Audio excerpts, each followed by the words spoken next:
আর যারা আমরা হাজার বছর ধরে ইমামের পিছনে ইক্তেদা করে আমরা সূরা ফাতিহা পড়ি না, কেরাতও পড়ি না, 5 ওয়াক্ত নামাজের কোনো ওয়াক্তে পড়ি না, সামনেও পড়বো না, কিয়ামত পর্যন্ত পড়বো না, আরো হাজার বছর ধরে হলেও পড়বো না, মৃত্যুর আগ পর্যন্ত হলেও আমরা পড়বো না। ঠিক না বা ঠিক কথা বলেন?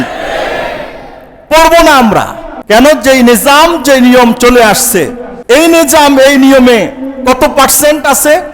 100 ভাগের 99 ভাগ, ওই 1 ভাগের 1000 ভাগ, 1000 ভাগের 999 ভাগ, এমনি 99, 1000 ভাগের 999%।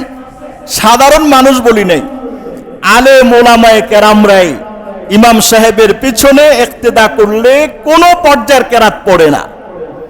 আর আপনারাই তো হক্কানি ও আব্বানি ওলামায়ে কেরামদের ইক্তেদা অনুসরণ করেন। এজন্য আপনাদের মধ্যে যারা আছে এরাও 100%-এর ভিতরে 99% কেরাত পড়ে না। আবার 1%কে 1000 ভাগ করলে 999%ও কেরাত পড়ে না। এই বিভ্রান্তের শিকার আমরা কেউ হব না। কেউ হয়ে থাকলে শুধরিয়ে নেন, সংশোধন করে নেন। কোরআন হাদিস নিজে বুঝতে যায়েন না। এগুলো যারা নিজে নিজে বুঝছে শয়তান হয়ে গেছে। ইবলিস নিজে বুঝছে আমি এত বড় আলেম, আদমকে সেজদা করব কেন? শয়তান হয়ে গেছে। হার জামানায় জিনের মধ্যে যারা তাকাব্বুর করছে শয়তান হয়ে গেছে। মানুষদের মধ্যে যারা ওলামাকে বাদ দিয়ে পণ্ডিতি করতে গেছে, হয়তো নাস্তিক হইছে, নতুবা বেঈমান হইছে, নতুবা গোমরা হইছে, নতুবা টাটকা শয়তান হইছে, নতুবা সমাজের মুসলমানদের মাঝে সৃষ্টিকারী ফিতনাবাজ ছাড়ার কিছু হয় নাই। ঠিক না ঠিক কথা বলেন? আজকের মুআজ্জাজ মুকাররাম মুহতারাম সম্মানিত মুরব্বিয়ানে কেরাম, মুসল্লিয়ানে আযম, মহিয়ান গরিয়ান সর্বশক্তিমান মহান রব্বুল আলামিন আমাদেরকে দয়া করে ভালোবেসে জান্নাতের টুকরো বাগানে আসবার তৌফিক দান করলেন। আমরা সবাই আল্লাহ পাকের আলিশান শাহী দরবারে অন্তরের অন্তঃস্থল থেকে কালিমত শুকরিয়া জ্ঞাপন করছি। সবাই বলুন আলহামদুলিল্লাহ। মুহতারাম হাজিরিন, আমি আপনাদের সমীপে পবিত্র কোরআনুল কারীমের 9 নম্বর পারায় অবস্থিত 7 নং সূরাতুল আরাফ এর 204 নম্বর আয়াতে কারিমা তিলাওয়াত করেছি। এই আয়াতে কারিমাকে সামনে নিয়ে আজকে আমাদের ধারাবাহিক আলোচনার গুরুত্বপূর্ণ একটি আলোচনা হলো যে ইমাম সাহেবের পিছনে মুক্তাদি কেরাত পড়বে কি পড়বে না। আচ্ছা, নতুন করে এটা নিয়ে জনমনে বিভ্রান্ত সৃষ্টি করা হচ্ছে কি হচ্ছে না বলেন তো? ইমামের পিছনে কেরাত মুক্তাদি পড়বে কি পড়বে না? হাজার বছর ধরে না পড়ার রেওয়াজ চলে আসছে। নতুন উদ্ভাবিত মুসলমানরা হাজার বছরের ধারাবাহিক চলমান সিস্টেম নিয়মকে ভেঙে দিয়ে আরেক ফিতনা আবিষ্কার করেছে। এইভাবে ভাই, ইমামের পিছনে কেরাত না পড়লে তো নামাজই হয় না। আছে না? জোরে বলেন, আছে না নেই? আমরা আজকে এই ফিতনার পোস্টমর্টেম করব। আমরা আমার নিজস্ব বক্তব্যের দ্বারা নয়, কোরআন এবং হাদিসের বক্তব্যের নিরিখেই এই কঠিন একটা মাসআলা ফিতনা সৃষ্টি করা হচ্ছে। আমরা এটাকে নিরসন করার চেষ্টা করব।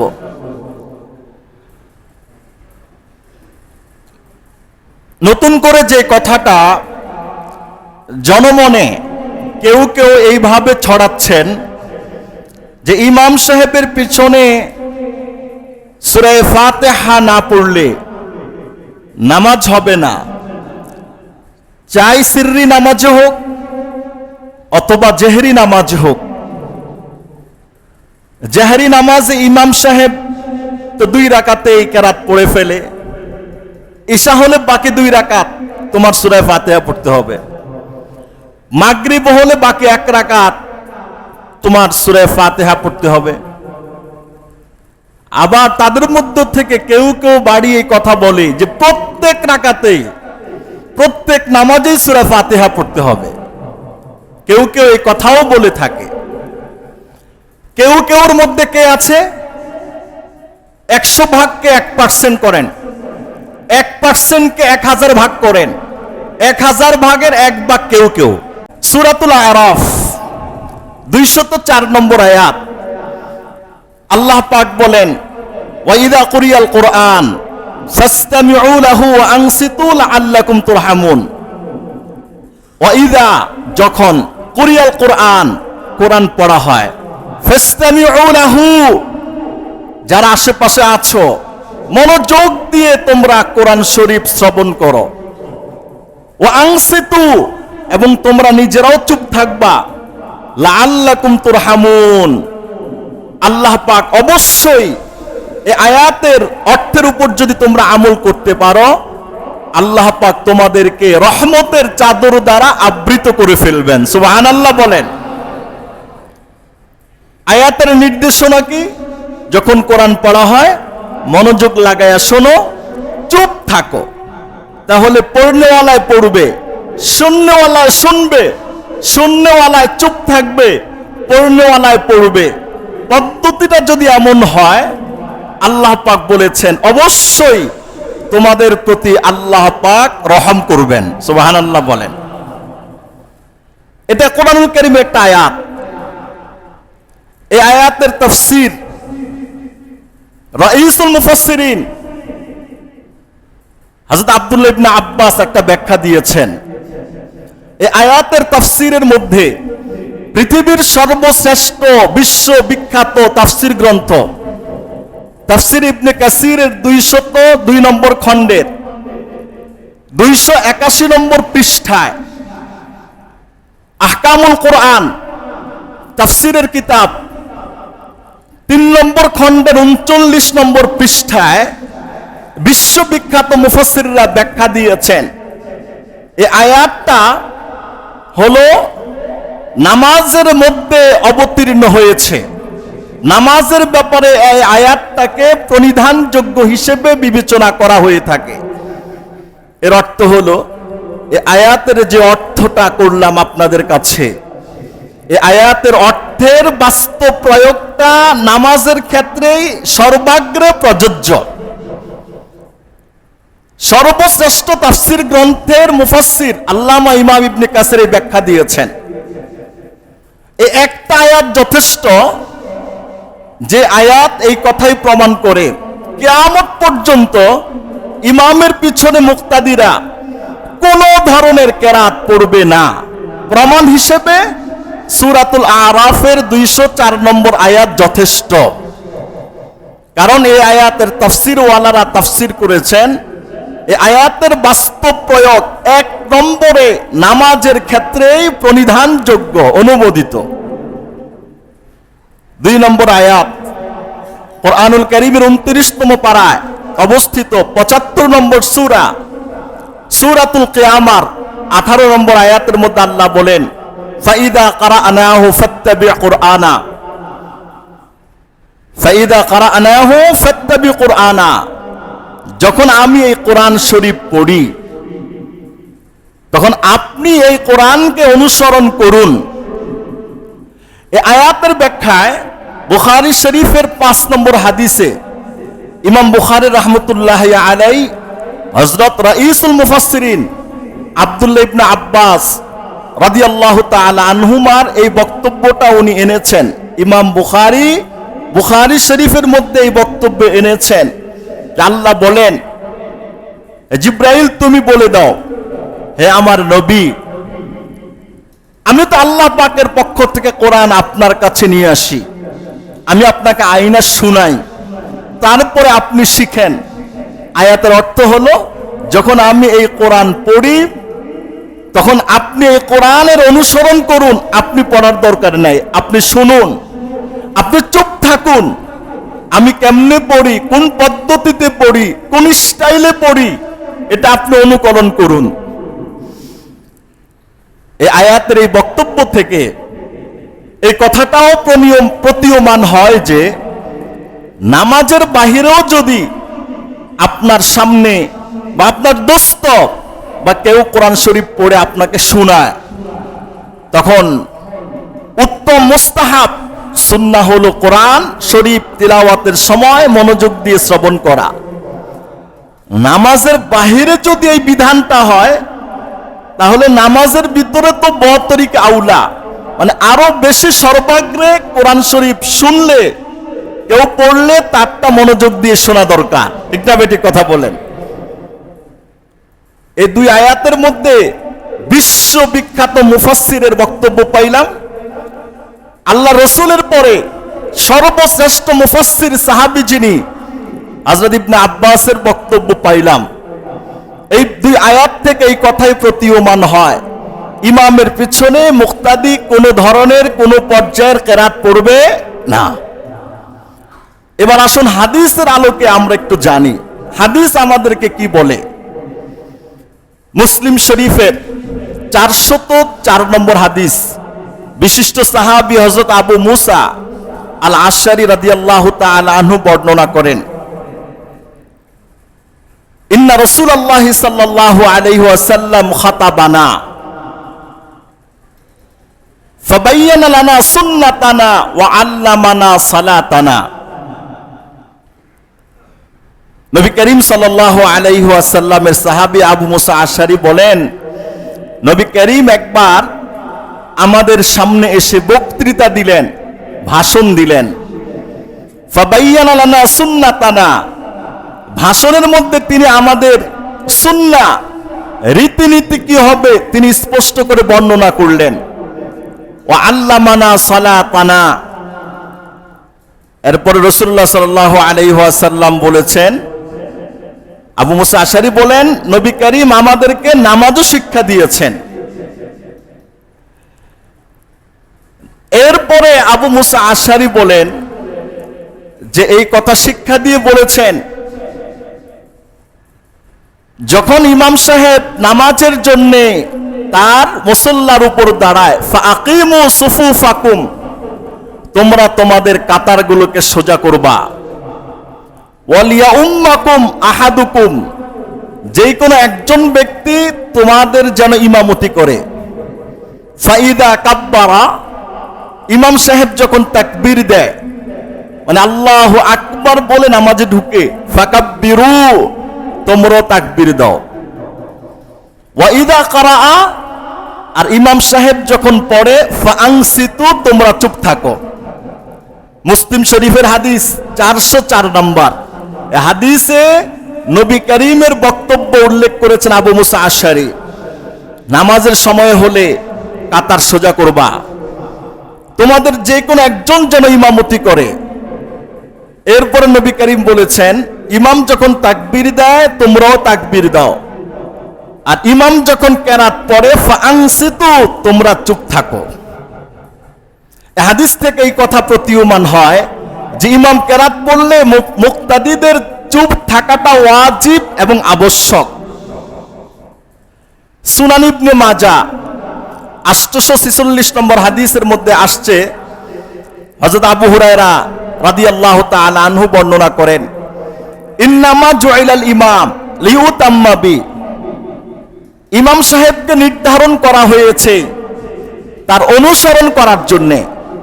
ফাইদা কাব্বারা ফাকাব্বিরু ওয়া ইদা কারাআ ফাআনসিতু, ইমাম যখন তাকবীর দেয় তোমরাও তাকবীর দাও। ইমাম বলে না আল্লাহু আকবার বলে হাত বাঁধে না, তো ইমাম তো জোরে বলে, মুসল্লিরা যেন শুনে, মাইকে বলে পিছনওয়ালারা যেন শুনে। ইমাম বলে আল্লাহু আকবার, আমরা আস্তে বলি আল্লাহু আকবার, বলি না? এরপর নবী করিম বলেছেন, ইমাম যখন তাকবীর দেয় তাকবীর দাও, দিলাম। ওয়া ইদা কারাআ, ইমাম যখন কেরাত পড়তে শুরু করে, ফাআনসিতু, ইমাম কেরাত পড়লে তোমরা চুপ থাকবা।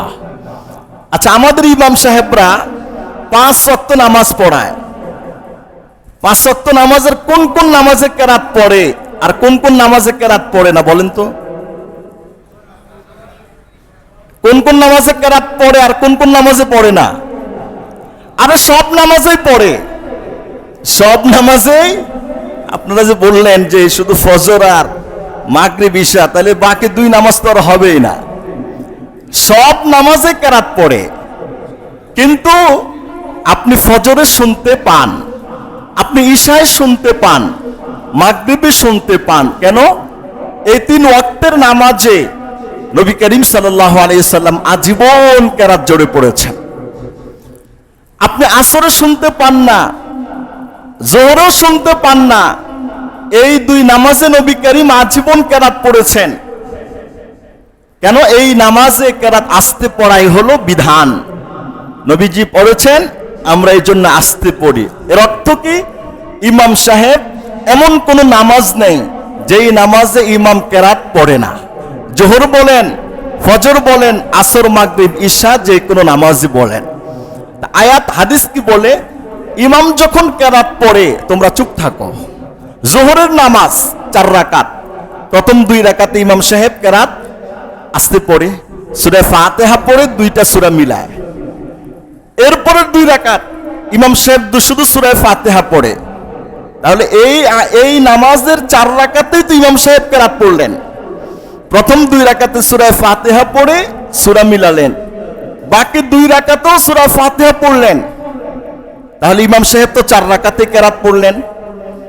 আসরেও তো 4 রাকাতে কেরাত পড়েন, মাগরিবে 2 রাকাতে শোনেন, তৃতীয় রাকাতেও কেরাত পড়েন, ঈশায় 2 রাকাতে শোনেন, বাকি 2 রাকাতেও কেরাত পড়েন। ফজরের 2 রাকাতেই ইমামের কেরাত আমরা শুনতে পাই। মাইক দিয়ে পড়াক অথবা মাইক ছাড়া পড়াক, শোনা যায় কি যায় না? তাহলে এই হাদিস থেকে এই কথাটা বোঝা যায় যে নবী করিম বলেছেন, ইমাম যখন তাকবীর দেয় তোমরাও তাকবীর দাও, ইমাম যখন কেরাত পড়ে তোমরা চুপ থাকো। মানে 5 ওয়াক্ত নামাজের প্রত্যেক রাকাতে ইমাম কেরাত পড়ে, তোমরা চুপ থাকো। এই হাদিস থেকে এটাও প্রতীয়মান হয়, মুসলিম শরীফের হাদিস থেকেও এই বক্তব্যটাও প্রতীয়মান হয়।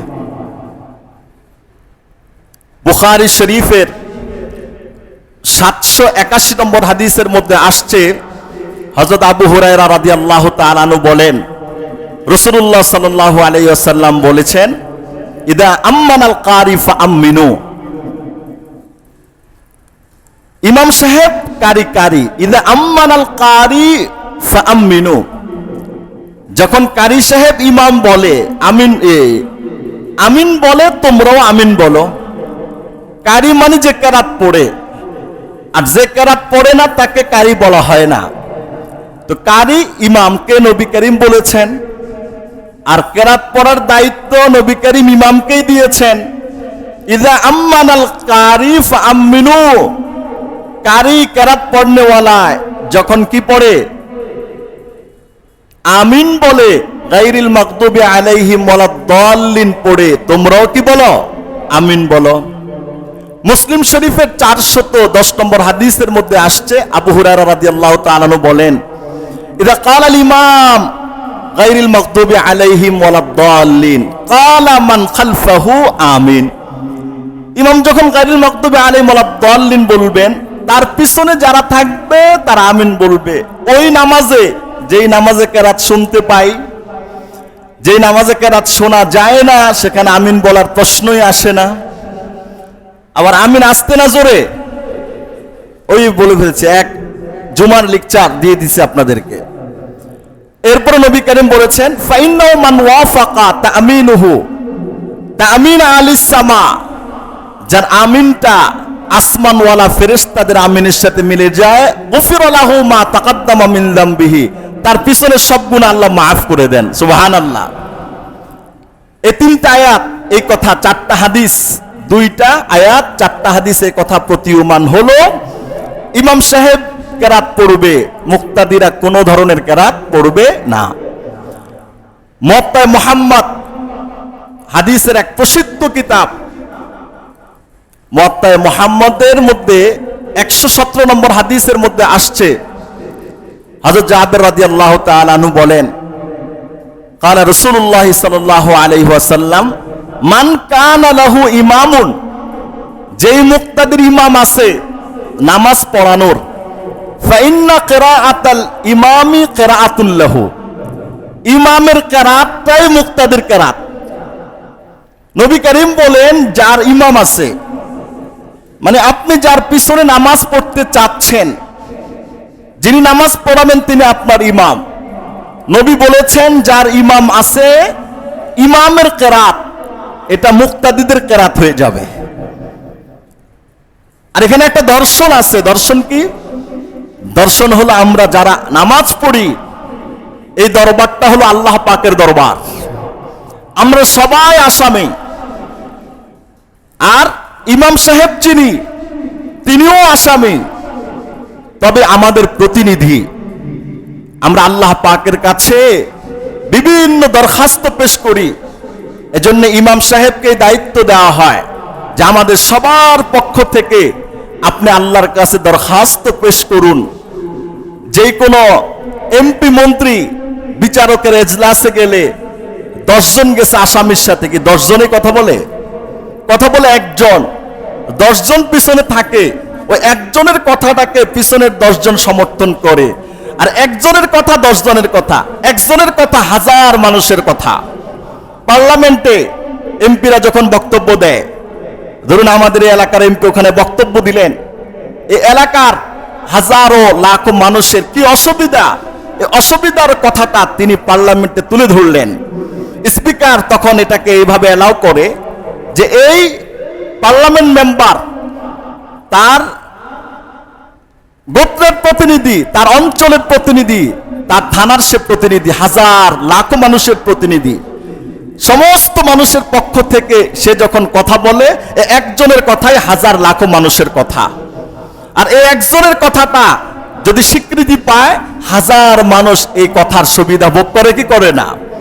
বতরিকে আউলাই নামাজ হলো এমন একটা বিষয়, যখন আপনি একা পড়লেন আল্লাহর কাছে আপনার দরখাস্ত একা একাই দিলেন।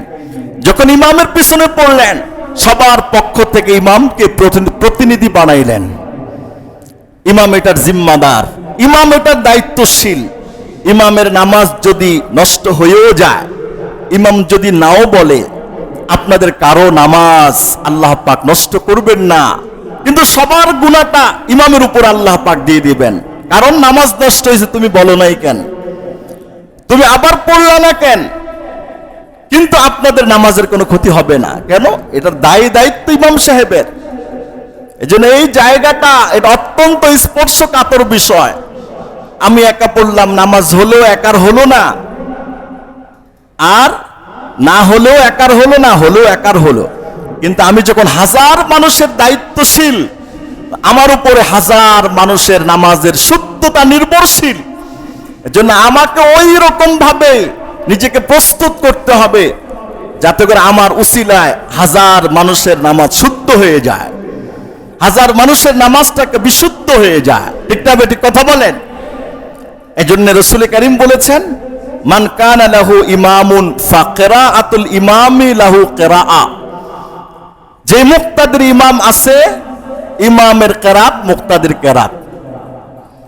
আপনাদেরকে 2টা আয়াত 5টা হাদিস বলে এই কথাটাই প্রমাণ করতে চেয়েছিলাম। এর সপক্ষে সাহাবীদের আরো বক্তব্য আছে, আরো হাদিস আছে, বললে লম্বা সময়ের প্রয়োজন। তবে একটুখানি আলোচনায় আপনাদের কাছে বিষয়টা স্পষ্ট প্রতীয়মান যে ইমামের কিরাত মুক্তাদির কিরাত। কোরআনের আয়াত থেকে জানলাম, সূরা আরাফের 204 নম্বর, সূরা কিয়ামার 18 নম্বর, মুসলিম শরীফের 404 নম্বর হাদিস থেকে জানলাম, ইবনে মাজাহ শরীফের 846 নম্বর হাদিস থেকে জানলাম, বুখারী শরীফের 781 নম্বর হাদিস থেকে জানলাম, মুসলিম শরীফের 410 নম্বর হাদিস থেকে জানলাম, মুয়াত্তা মুহাম্মদের 117 নম্বর হাদিস থেকে জানলাম, ইমাম সাহেব কেরাত পড়লে মুক্তাদির কোন নামাজে কোন ধরনের কেরাত পড়ার দরকার নাই, না পড়াটা হলো ওয়াজিব। কেন? আয়াতের উপর যদি আমল করতে চান, হাদিসকে যদি ফলো করতে চান, মান্য করতে চান, তাহলে এবার আসুন, যে সমস্ত মানুষগুলো বলে, কেউ কেউ বলে ইমামের পিছনে সূরা ফাতিহা পড়লে নামাজ হয় না, আমরা যে দলিলগুলো দেই এগুলো চলবে না। এটা বলে জনমনে বিভ্রান্ত সৃষ্টি করে তারা দুটি হাদিস দ্বারা প্রমাণ দেয়। একটা হাদিস তিরমিজি শরীফের 311 নম্বর হাদিস, আরেকটা হাদিস বুখারী শরীফের 756 নম্বর হাদিস। তিরমিজি শরীফের যে হাদিস বর্ণনাকারী যিনি, বুখারী শরীফের যে হাদিস বর্ণনাকারী তিনিই। তিরমিজি শরীফের যে হাদিসটা বললাম 311 নম্বর হাদিসের মধ্যে আসছে, উবাদা ইবনে সামিত রাদিয়াল্লাহু তাআলা আনহু বলেন, সাল্লা রাসূলুল্লাহ সাল্লাল্লাহু আলাইহি ওয়াসাল্লাম আল ফাজরা, একবার নবী করিম সাল্লাল্লাহু আলাইহি সাল্লাম ফজরের নামাজ পড়লেন। ফাসাকুলাত আলাইহিল কিরাআহ, নবী করিমের কাছে কেরাত ভার হলো। এর অর্থ কি? কেরাত পড়ছেন, এক আয়াত বারবার পড়ছেন, সামনের দিকে আর নবী করিম যেতে পারছেন না। এরকম হয় না? যদি ইমাম সাহেব সামনের আয়াতটা মনে আসতেছে না, পিছনের আয়াতটাকে আবার দৌড়ায়, দৌড়ায় দেখে আসে কিনা, আসে না, আবার দৌড়ায়, এরপর আসে না, ফরজ মেকদার কেরাত শেষ, তো রুকুতে গেলে নামাজ হয়ে যাবে, অসুবিধা নাই। তো নবী করিম একবার ফজরের নামাজে এমন হচ্ছিল যে এক আয়াত বারবার পড়ছিলেন, সামনের দিকে আর যেতে পারছিলেন না। ফালাম্মা ইনসারাফ, ফজরের নামাজ শেষ করে যখন তিনি সাহাবীদের দিকে ফিরলেন, নবী করিম বললেন, মালি আরাকুম তাকরাউনা ওয়ারাআ ইমামিকুম, তোমাদের কি হলো? তোমরা ইমামের পিছনে কেরাত পড়ো? সাহাবারা বললেন, ই ওয়াল্লাহি ইয়া রাসূলুল্লাহ, হ্যাঁ আল্লাহর রাসূল, আমরা তো আপনার পিছনে কেরাত পড়ি। নবী করিম বললেন, ফালা তাফআলু, আজ থেকে এই কাজ করবা না, ইল্লা বিউম্মিল কিতাব, তবে সূরা ফাতিহা পড়বা। ফাইন্নাহু লা সালাতা ইল্লা বিহা, সূরা ফাতিহা ছাড়া নামাজ হবে না। এই কথা কে বলেছেন? হযরত উবাদা ইবনে সামিত নবী করিমের বক্তব্যটা দিয়েছেন। এই হাদিস থেকে এই কথাটা বোঝা যায় যে সূরা ফাতিহা মুক্তাদিরও পড়া চাই, মুক্তাদিরও দরকার। এই একটা হাদিস। না পড়ার জন্য তো 7টা হাদিস দিলাম, আয়াত 5টা হাদিস, 2টা আয়াত দিলাম, পড়ার জন্য একটা হাদিস দেখেন। এই হাদিসের ব্যাপারে বিশিষ্ট মুহাদ্দিস, ফকিহ এবং বিশিষ্ট মুফাসসির মজমুআত ফাতওয়া ইবনে তাইমিয়া, আল্লামা ইমাম ইবনে তাইমিয়া রাহমাতুল্লাহ আলাইহি, তার গ্রন্থের 23 নম্বর খণ্ডের 286 নম্বর পৃষ্ঠায় এই হাদিস সম্পর্কে ওনার বক্তব্য হলো যে হাদিসের যতগুলো সনদ আছে, বর্ণনা সূত্র আছে, সবগুলো বর্ণনা সূত্র দুর্বল। ইমাম বুখারীর ওস্তাদ ইমাম আহমদ ইবনে হাম্বল রাহমাতুল্লাহ আলাইহি বলেছেন, এই হাদিসটা আমাদের কাছ পর্যন্ত যেই বর্ণনা সূত্রে আসছে, সমস্ত বর্ণনা সূত্রের বর্ণনাকারীরা দুর্বল। সুতরাং দুর্বল দিয়ে শক্তিশালী ব্যক্তির মোকাবেলা করা কি নয়, সম্ভব নয়। এজন্য হাদিসটাকে দাঈফ, এবং ইমাম ইবনে তাইমিয়া বলেছেন এটা গ্রহণযোগ্য নয়। এই বক্তব্যটাকে তিনি এইভাবে বিশ্লেষণ করেছেন, ব্যাখ্যা দিয়েছেন। বিশিষ্ট হাদিস বিশারদ আল্লামা ইমাম নিবাবি রাহমাতুল্লাহ আলাইহি আসার সুনান, এই কিতাবের আসার সুনান, এই কিতাবের 101 নম্বর পৃষ্ঠায় তিনি বক্তব্য দিয়েছেন যে নবী করিমের ওই নামাজ, যেই নামাজে নবী করিম কেরাত বারবার পড়ছিলেন, সামনের দিকে যেতে পারছিলেন না, এই কেরাত সম্বলিত নামাজ যে হাদিসটা বর্ণনা করা হয়, এর বর্ণনাকারী যারা আছে তারা দুর্বল, দাঈফ। এই জন্য হাদিসটাকে শক্তিশালী হাদিসের মোকাবেলায় দাঁড় করানো যায় না। আল্লামা আনোয়ার শাহ কাশ্মীর রহমতুল্লাহ আলাইহির বিশিষ্ট শাগরেদ আল্লামা ইউসুফ বিন নুরি, হাজার শাইখুল হাদিসের ওস্তাদ, বিশিষ্ট হাদিস বিশারদ, তিরমিজি শরীফের ব্যাখ্যা গ্রন্থ মাআরিফুস সুনান, মাআরিফুস সুনানের 2 নম্বর খণ্ডের 202 নম্বর পৃষ্ঠায় তিনি উল্লেখ করেছেন, এই হাদিস যেই সূত্রে বর্ণনা করা হয়েছে, এই বর্ণনার মধ্যে 8 জন বর্ণনাকারী আছে, 8 জন বর্ণনাকারীর বর্ণনায় সমস্যা। এই হাদিসের মূল পাঠ্যের ভিতরে 13টা সমস্যা। বর্ণনাকারী 8 জনের মধ্যে সমস্যা, মূল বর্ণনার 13 জায়গায় সমস্যা। তাহলে একটা হাদিসের 8 জায়গায় যদি ভুল ধরা পড়ে, 13 জায়গায় যদি ভুল ধরা পড়ে, 8 13 কত হয়? 21টা জায়গা যে হাদিসের সমস্যা মুহাদ্দিসিনে কেরাম মিস্টেক ধরেছেন, যে হাদিসের এই বর্ণনাকারীর এই সমস্যা, এই বর্ণনাকারীর এই সমস্যা, এই সব দৃষ্টিকোণ থেকে উনি বক্তব্য দিয়েছেন হাদিসের সনদ বিলকুল যায়ীফ। এজন্য এই হাদিসটা অগ্রহণযোগ্য, শক্তিশালী হাদিসের বিপরীতে। কিসের বিপরীতে? শক্তিশালী হাদিসের বিপরীতে। লা মাযহাবে আহলুল হাদিস বাইদের একজন প্রধান ইমাম আল্লামা নাসিরউদ্দিন আলবানী রাহমাতুল্লাহ আলাইহি সিফাতু সালাতিন নবী সাল্লাল্লাহু আলাইহি ওয়াসাল্লামের 93 নম্বর পৃষ্ঠায় তিনি বক্তব্য দিয়েছেন। মানে যারা লা মাযহাবিরা, যাকে গুরু মানে, ওস্তাদের ওস্তাদের ওস্তাদ, আমাদের সম্রাট, উনি বলেছেন এই হাদিসটা রহিত হয়ে গেছে।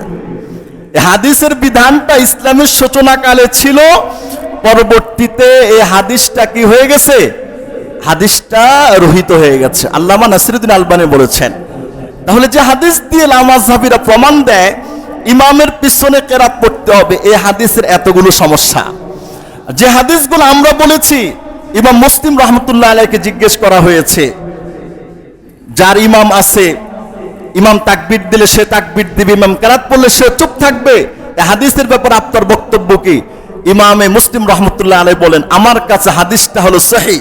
সহিহ মানে এটা সবচেয়ে শক্তিশালী। সহিহ মানে কি? মানে পূর্ণ সুস্থ, শরীরের কোনো ঘটনের কোনো অংশের কোনো দুর্বলতা নেই। কে বলেছেন এই কথাটা? ইমাম মুসলিম রাহমাতুল্লাহ আলাইহি বক্তব্য দিয়েছেন। দ্বিতীয় যে হাদিস লা মাযহাবিরা প্রমাণ দেয়, বুখারী শরীফের 756 নম্বর হাদিসের দ্বারা প্রমাণ দেয়। এই হাদিসটা একই সাহাবী থেকে বর্ণিত, উবাদা ইবনে সামিত। তিনি বলেন, ক্বালা রাসূলুল্লাহ সাল্লাল্লাহু আলাইহি সাল্লাম লা সালাতা লিমান লাম ইয়াকরা বিফাতিহাতিল কিতাব। যে সূরা ফাতিহা পড়বে না তার নামাজ হবে না। এই বক্তব্য দিয়েছেন কে? নবী করিম দিয়েছেন।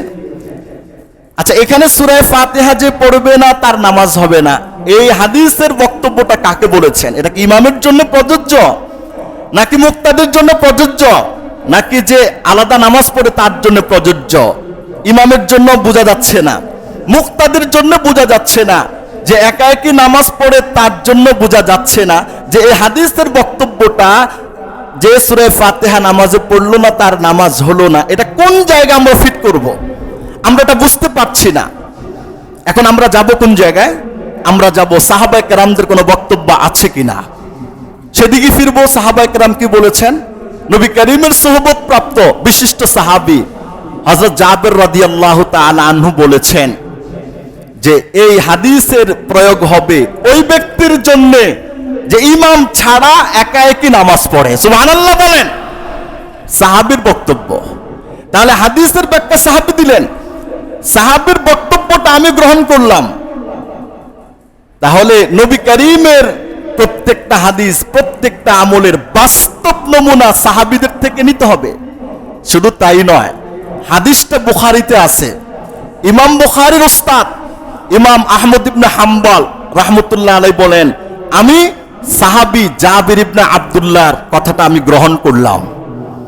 সুফিয়ান ইবনে উয়াইনা বিশাল বড় মাপের হাদিস বিশারদ, তিনি বলেন সাহাবী জাবির ইবনে আব্দুল্লাহর বক্তব্যটা আমি গ্রহণ করলাম। ইমাম বুখারীর ছাত্র ইমাম তিরমিজি বলেন, আমি জাবির ইবনে আব্দুল্লাহর বক্তব্যটা আমি গ্রহণ করলাম। ইমাম আবু দাউদ রাহমাতুল্লাহ আলাইহি বলেন, জাবির ইবনে আব্দুল্লাহর বক্তব্যটা আমি গ্রহণ করলাম। ইমাম তিরমিজি রাহমাতুল্লাহ আলাইহির এই বক্তব্যটা ওনার তিরমিজি শরীফের মধ্যে বলেছেন, আবু দাউদ রাহমাতুল্লাহ আলাইহির বক্তব্যটা আবু দাউদের মধ্যে বলেছেন। 2 নম্বর বিষয়, ইমাম মুসলিম রাহমাতুল্লাহ আলাইহির কিতাব 394 নম্বর হাদিসের মধ্যে আসছে, লা সালাতা লিমান লাম ইয়াকরা বিফাতিহাতিল কিতাব, যে সূরা ফাতিহা পড়ে না তার নামাজ হয় না। এই হাদিসের পরে নবী করিম আরেকটু বাড়ি দিয়েছেন, ফামান জাদা আও ফাসাইদান।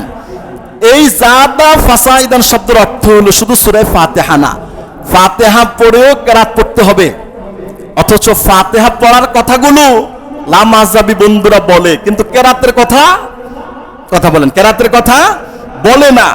মুসলিমের হাদিসে এটা আছে। হ্যাঁ, তুমি যদি কাউকে এই কথা বলো সূরা ফাতিহা ছাড়া নামাজ হবে না, হাদিসের বাস্তব প্রয়োগ করতে গেলে এটাও করতে হবে যে সূরা ফাতিহাও পড়বে, সাথে যে কোনো সূরা বা যে কোনো সূরাতের আয়াতগুলো সে মিলাবে। কিন্তু অর্ধেক বললাম, অর্ধেক ছাড়লাম, হাদিসের নামে এত বড় জালিয়াতি, এটা মেনে নেওয়া যায় না। এজন্য ইমামে আজম আবু হানিফা রহমতুল্লাহ আলাই বক্তব্য গ্রহণ করেছেন যে আমরা বিশুদ্ধ হাদিস যেগুলো দলিল দিলাম সেগুলো মানব, নবী করিমের হাদিসটাকেও আমরা মানব। তো মানতে গিয়ে আমরা একটা সমতা রক্ষা করব এইভাবে যে যেই জায়গাগুলোতে বলা হয়েছে ইমাম কেরাত পড়লে চুপ থাকবা, এটা হলো ওই নামাজ যেই নামাজগুলো জামাতের সাথে পড়া হয়। 5 ওয়াক্ত নামাজের প্রত্যেক রাকাতের প্রত্যেক কেরাত ইমাম যেটা পড়বে এটা মুক্তাদির জন্য যথেষ্ট হয়ে যাবে। আর যে হাদিসের মধ্যে বলা হয়েছে সূরা ফাতিহা ছাড়া নামাজ হয় না, এটা হলো মুক্তাদির ক্ষেত্রে, মুনফারিদের জন্য। আপনি যখন একা একা নামাজ পড়েন সূরা ফাতিহা না পড়লে নামাজ হবে না। যে কোনো নামাজ পড়েন, সুন্নত পড়েন, ওয়াজিব পড়েন, ফরজ পড়েন, বিতির পড়েন, যে কোনো নামাজ পড়েন, প্রথম 2 রাকাতে ফরজের একা একই পড়লে যদি সূরা ফাতিহা না পড়েন তাহলে নামাজ হবে না। আর যে কোনো সুন্নত নামাজের প্রত্যেক রাকাতেই তো সূরা ফাতিহা পড়তে হয়, কেরাত মিলাইতে হয়। তো সুন্নত নামাজের প্রত্যেক রাকাতেই সূরা ফাতিহা পড়া ওয়াজিব, কেরাত পড়া ওয়াজিব। আচ্ছা, এখানে যারা আসছি অনেকে সুন্নত পড়ে ফেলছি, কেউ একটু পরে পড়বো। আচ্ছা, যারা 4 রাকাত জুমার সুন্নত পড়ছেন, 4 রাকাতে কেরাত পড়েন নাই, বলেন না কেন? সূরা ফাতিহা পড়ছেন, তাহলে সূরা ফাতিহা এটা হলো জামাতের সাথে পড়লে ইমামের দায়িত্ব, আর একা একই পড়লে এটা নিজের দায়িত্ব। হার নামাজেই এখন ইমামের সাথে আপনি যত নামাজ পড়েন, ঈদের নামাজ পড়েন, ভিতরের নামাজ পড়েন, তারাবির নামাজ পড়েন, যত সিস্টেমের নামাজ পড়েন, সমস্ত নামাজে ইমামের কেরাত আপনার কেরাত। শুধু ইমামের সাথে আমরা কি বলবো?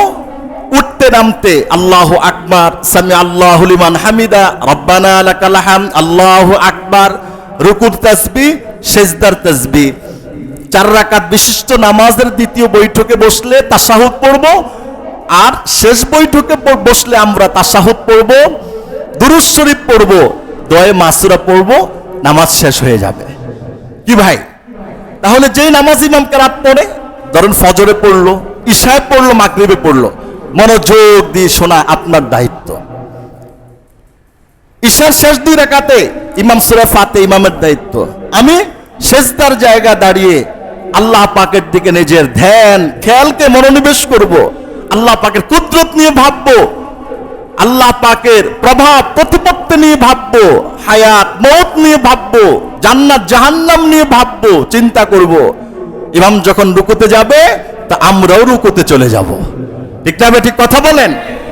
সুতরাং ইমাম সাহেবের কেরাত, মুক্তাদের কেরাত, ইমামের পিছনে নামাজ পড়নেওয়ালা হাজারো মুক্তাদি হোক, লাখো মুক্তাদি হোক, কোটি মুক্তাদি হোক, এক ইমামের সূরা ফাতিহা কোটি মুক্তাদির সূরা ফাতিহা, এক ইমামের তেলাওয়াত কোটি মুক্তাদির তেলাওয়াত।